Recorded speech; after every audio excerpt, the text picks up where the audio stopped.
पकेल तो प्रोसेसिंग पक्काटा केमती बस बस हाँ पूरा पूरा से बैग रे पूरा हाई सांग मैंने जय जगन्नाथ शुभ सकाळ पुणी गोटे न्यू फ्रेश ब्लॉग रे आपण मानक स्वागत।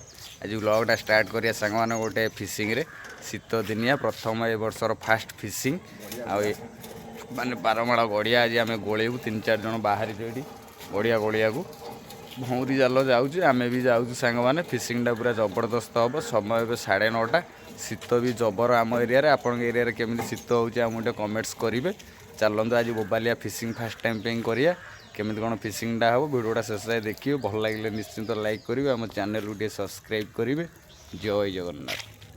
ये देखु ये दी जन सेरेंगा रेडी पूरा माछ जीव ना कौन रेडी चलतु आज पूरा फास्ट टाइम पे फिशिंग हम आम जाल भी रेडी एपटे ये देखो आम गाड़ी रेडी जाल भी रेडी एटा की जाल बुला बारिक आनी अच्छी ये देखो डबल जाल है आज पूरा उड़ फिशिंग जीवा चलो चलो सांग मैंने आम ए आसी बारमाण पाटर अलरेडी पहुँची गलु ये हूँ से पाटर जो गड़िया माछ धरा हम यही गड़ियाटा कहीं ये सबूक पानी ये माने ये बिल भीतर सारा पानी आसिक यही जगार हिं पशे आउ ये देखो ये सब बारमाण एरिया सब जमी ये लोक मैंने सब चाष काम भी कर सका सका आसिक किए धान काटुच किए बादाम बुणुचे आम कि आज फिशिंग करवा भितर देखो गड़ियाटा केते सुंदर गड़ियाटा अच्छी बहुत बढ़िया माछ कौन अच्छी खाली देखा जाओ आज कौन ठाकुर जोग अच्छी फिशिंग रे पर्च पड़ू कि ना एपटे पिला आम रेडी है बुला बारिक आ बबुल ये भी तांकर फिशिंग बहुत जाल मरा हे माछ ये देखु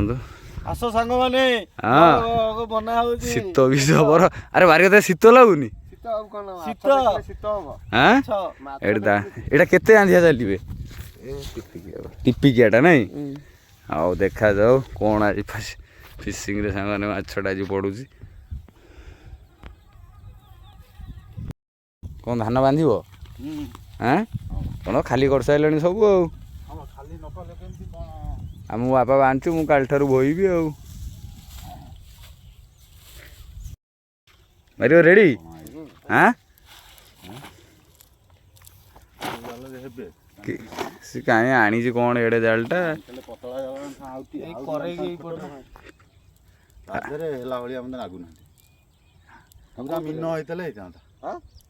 पूरा मीन जाल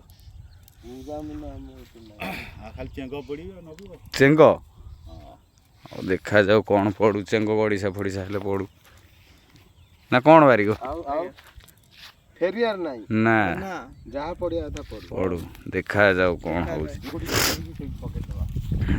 पका पका पका पका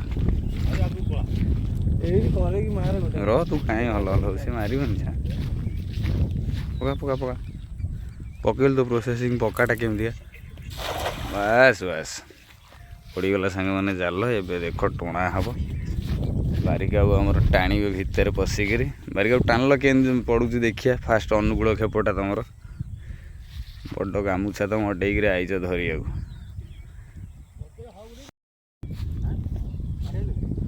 टाण टाण भाई कौन बिलू जाइल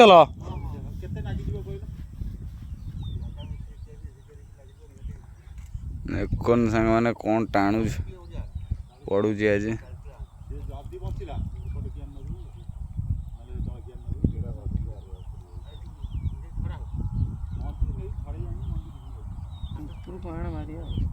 उपरू आण माछ कहीं तोर देखा ना कौच गंठी मार कहीं तोर अनुकूल फुस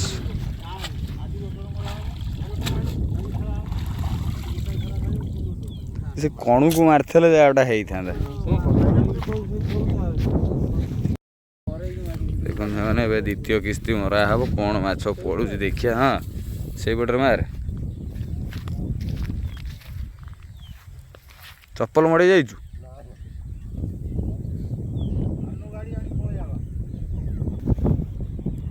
पका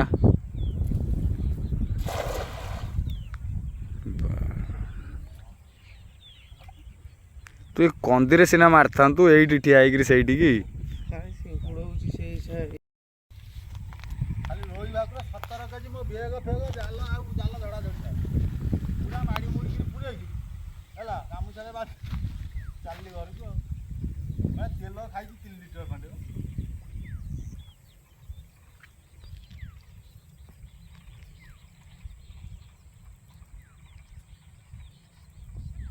ଆଇଲୁ ଯଦି କାଲି ଯାଇଥାନ୍ତୁ ମାଛ ଦୁଇଟା ନେଇଥାନ୍ତୁ ଯାଇଥାନ୍ତୁ କାହିଁକି ନା କାଲି ରବିବାର ସମସ୍ତେ ଜାଲ ଆଣିକି ଆସିବେ। କାଲି ହଁ ସେ କେତେବେଳିଆ ଆଉଛନ୍ତି?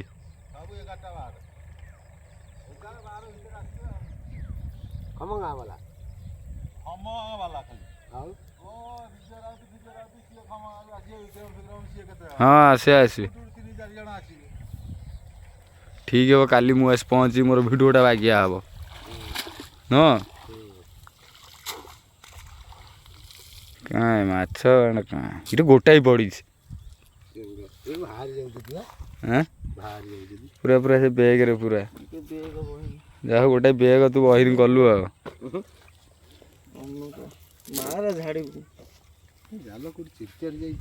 ବୋଧେ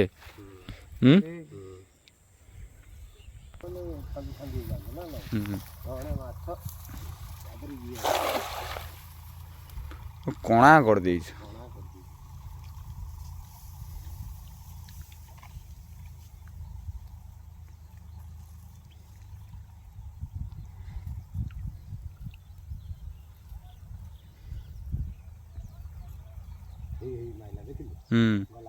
ଗଲା ବାହାରି ଗଲା ତ ଆଉ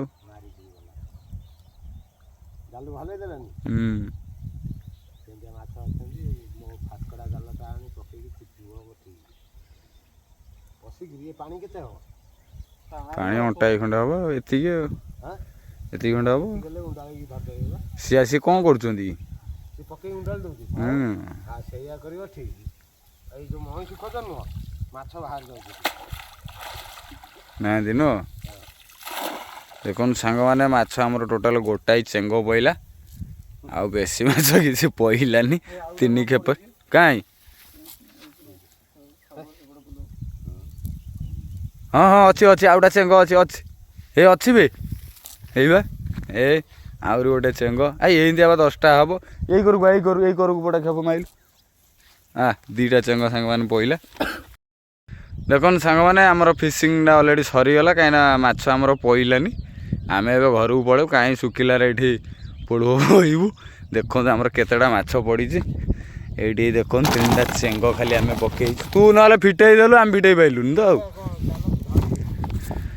ଦେଖିଲେ ସାଙ୍ଗମାନେ ଜମା 3ଟା ଚେଙ୍ଗ ବେଶୀ ନାହିଁ। ଏଇ ଛୋଟ ଛୋଟ ଚେଙ୍ଗ 3ଟି ଏଇଠି ଦେଖନ୍ତୁ ମଜାଦାର ଚେଙ୍ଗ। ଆଉ ଆମେ ଚାଲୁ ଘରକୁ। ଭିଡ଼ିଓଟା ନିଶ୍ଚିନ୍ତ ଭଲ ଲାଗିଥିଲେ କମେଣ୍ଟସ୍ କରିବେ। ଜୟ ଜଗନ୍ନାଥ।